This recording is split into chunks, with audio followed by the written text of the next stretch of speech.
subscribe naa godha ijoolleeti Facebook kanarratti illee ol baasutti hin turre sababa isaan xixiqqoo turaniif miidiyaa kanarraa fagaadhee ture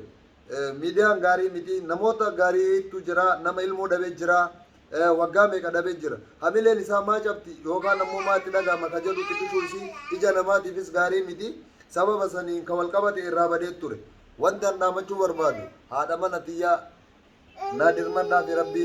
rabbiin jecha naa dirmadhaa fi isiniin jechuu barbaadu rabbiin naa karadhaa fi homaa wanni biraa wanni isin gootaniif anillee wanni isii godhuu danda'u hin jiru rabbiin bichatu sii waa godhuu danda'a eenyullee waa godhuuf hin danda'u sila haadha abbaa birallee jiraatte sila abbaa haadha tiyya birallee jiraadhe ta isaanii birallee jiraanne kanuma homaa hin jirtu isinii galee garuu waan rabbi lallabe waan rabbi ganama lallabe ima arganna akkamittiyyu awwanni wanti biyya namaa kana keessa na sodaachisu yoo jiraate ganamaa fi galgala ilmaan afur qabadhee fiiguun hin danda'u balaadha jireenya biyya tanaa hin beeka siyaasa biyya tanaa hin beekna asliillee keessa jira hin sodaadha sarirraaniyyuu rabbiin fideeti haadha manaati yanaaf kan dhukkubsee jira isii rabbiin irraa yoo fudhate ana akkamiin ta'a akkamitti guddisaan ana rabbiin bakka san ana na haa godhu ana silaa dhukkuba jijjiiratan taate irraa jijjiiruu hin dandeenye irraa baachuu hin dandeenye silaa irraa baatanii ulfaan dhiyootan ilfa baattii sagal baattee ilmoo shan gara baattee hadhallee handhuura gara dhukkuboteedhan silaana na dhukkubee silaana na citee jedhee yaada bakka isii akkas ta'u san kanaaf ulfaadhaa isiniin jechuu barbaada hankanuma isin dhaamaa galatooma isiniin jedha rabbiin nan fattanneeyyu akka isiin kunuunsan argatiniif akka isiin saree taateef akka isiin horii hanqatteef beeylada akka hanqatteef wallaahi haati mana tiyyaa homaan taane alhamdulillah rabbuma jira amma boodallee rabbii jira kana duras rabbii jira isumata asiin geelle isumata ilmoo shanii sanirraallee hambisee asiin gee rabbuma san naa karadha namni waa'ee maanaa ilmoo beeku waa'ee rakkoo beeku namummaa beeku waa'ee dhukkubbii beeku rabbii keessan ganamaa galgala salaatan keessa salaata shanan keessa nan dagatina isiniin jaru jechuu barbaada ka rabbi itti laaffisee leelii dhaabatu leelatul qadriin keessatti nan dagatina isin muluun keessanuu isiniin jedha obboleeyyan xiyyeeta muslimaata kiristaana hunda keessaniyyuu rabbiif jechaan isin jaaladha ulfaadhaa barakadhaa isiniin jedha andaamsi kiyya kanuma doktor galatoomi egaan obboleewwan kiyya dhageettanii ilma dhiiraa waa malee imimmaan hin qabu in ulfaat beektanii wallaa rakkoo oromoo kana osoo ofii qabaadhe isinin gaafadhu garuu waan godhu hin qabu waan argite tokko sitti ulfaata isinii galee soo kanaaf obboleewwan kiyya abbaan rabbiin laaffiseef lakkoofsa isaa hin qabdanii Facebook isaa Amaan Hussein jedha achi jalaan dhabdanii gubbaa kanatti illee isinii maxxansaa bilbilaa fi warri duraan gargaaraa turtan illee hin ifatina bilbilaa fi warri lakkoofsa isaa isin bira jiru qunnamaanii karaa Facebookatiin dubbisaanii warri mootuu adiraashaa isaa dhabdan inbox yoo naa gootan lakkoofsa isaa isinii kennaa soo kanaafi tokkoffarratti amaanaa wanti asirratti dhaammadhu linkii as gubbaa kana tuqaatiniin YouTube chaanaalii isaa kaje kuma Qur'aan irraa jalaa hatame kana achitti deebisaafi kun YouTube kuma lama qabu maamen kenneefi jira subscribe godhaafi amaana dhaqu lammaffarratti viidiyoo kana share godhaa baay'ina sheerii keessa nama mucaa kana jireenya isaa jijjiiruu danda'u bira ga'uun mala viidiyoo kana share godhaafi sadaffarratti akkuma innuu isinitti himate waan dandeessaniin bira dhaabbadhaa haadha ijoollee shanii tana waan haakimaan dhaqatuu fi waan aannaniin bitatu ergaa fi yoo mootuu yaadalleen isin beekuu dadhabdan kamaal goona deebinee isinitti bo'uun kenna hafan qabu isinillee viidiyoo fiduun hafan qabu akka carraa ta'ee hin beeytanii mucaan kun haadha ijoollee abbaa ijoollee shaniiti jara kana hin beeytanii haga tokko rakkoo namaa kanarratti akka asli nama arrasa malee in soban jenne mallaqalama nyaatan jenne akka isin na amantanillee dhugaa qaba waan isin amanuufi amma isii madaa qabdu san as filuu dhabe yoo isin diddanii jettan kaanam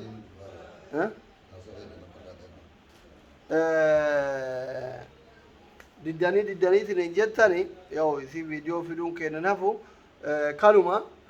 abdii muktaar hiriyyaa isaa waan jedhe yoo qabaate haa dhufu hammasitti hundi keessanuyyuu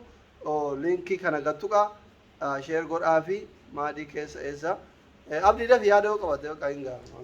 itti boya وادي شهر نور الدين عندك شهر 40 السلام عليكم ورحمة الله وبركاته كم نجاجرتو وان هندايو أصلين دبتي جرا جتون حالي جرو هدو نمركزا إني أما وانتي رفني وانتي قدان يوتيوبي سني يوتيوبي جلا هاتمه جلا بدي تورا كناف يوتيوبين أما حارة بنام يوتيوبي قاف جل كبا بناموس فيديو دليلنا جرا اسمه تيمنا توري جولي ثنافيو أنا نستي يو كبيستي يوتيوبي كذا رات فيديو جولي أف بنامي هاي تدل لقام جنني تبني سامبودا garuu yuutuubiin innis dalagu seeraan dandeenyis akkasuma tasoonni dalagu wanti jedhu yuutuubiin jalaa bade kanaaf yuutuubii amma baname kan linkiin gubbaa kana jiru hundi keessanuu subscribe gochuudhaan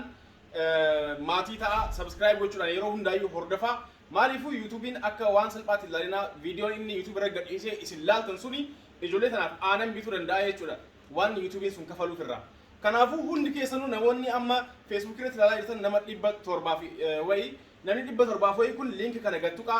subscribe godha warri link gattuutanii subscribe isiniif ta'uu dide immoo gara youtube seenaati aman and sifu family jedha search godha isni ba aman and sifu family tani search yeroo gootan youtube kun isni baya amma subscribe isaa dhukatee jira viidiyoon isaatis irra hin jiru ka duraanii bade san akka subscribe hin goone kana laaltaniitis viidiyoon isaa irra hin jiru viidiyoo biraatu irra jira viidiyooleen siyaasaa kan kana dura Mahammad Sultii irratti maxxansaa ture santu jira laalaatii subscribe godhaa yeroo hundaayyuu hordofaa wanti kun waan salphaa miti isin maatii taataniitiin subscribe gochuun keessan achi booda isa hordofuun keessan akka waan ijoollee tanaaf waan takka godheeti kanaafuu hundi keessanuu subscribe gochuudhaan maatii amaan and sifu family akka taatan asumaan isin affeerraa namoonni youtube qabdanis gara youtubeetiin wanti gochuu dandeessanii viidiyoo kanas facebook irraa buuftanii youtube irratti maxxansuu dandeessanii achi booda immoo liinkii koomantii jala keettan erga maxxansitan namoonni maxxanfattan jechuudha liinkii isaa laalaatiin koomantii jala kaaya hundi keessanuu akka namoonni subscribe godhan facebookii irraa liinkiin gad tuqamee subscribe nuuf ta'uu dide warri jettan gara youtube deemaati amaan and sifu family jedha search godha isiniif dhufa achi booda subscribe godha galatooma anka hagaruma waan irra caalaa jiru asliin dubbatee jira fayyaa haadha mana isaa haadha warraa isaatillee inni isiniif himee jira waan hedduu nama rakkisu an naa'ifi wajjin anallee surree bita akka dabalame anaaf beeka naa'if amma as bira qabadhee taa'ee naa'ifin argitanii akka ittiin iyyuu akka ittiin na rakkisu taa'u dide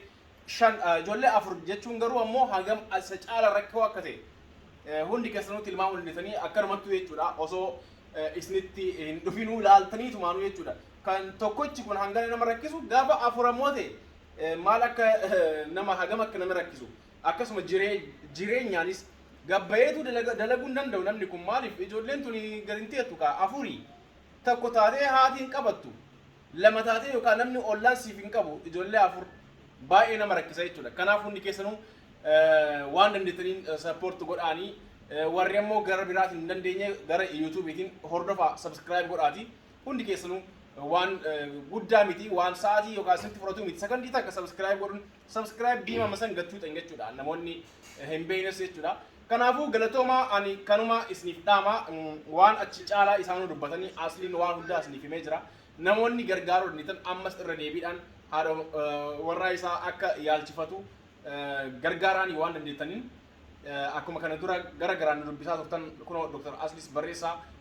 amaaniin Facebook isaa amaan Hussein jedhaa namni hin beekne barreessaa fi lakkoofsa bilbila isaatis yoo barbaaddan isiniif maxxansuu dandeenya garuu keessaan Aslii gaafachuu dandeettan gara hundaanuu isin waan dandeettaniin akka gargaartan adaraa isiniin jennaa asumaan isiniif dhaamna Aslii wanni hafe yoo jiraate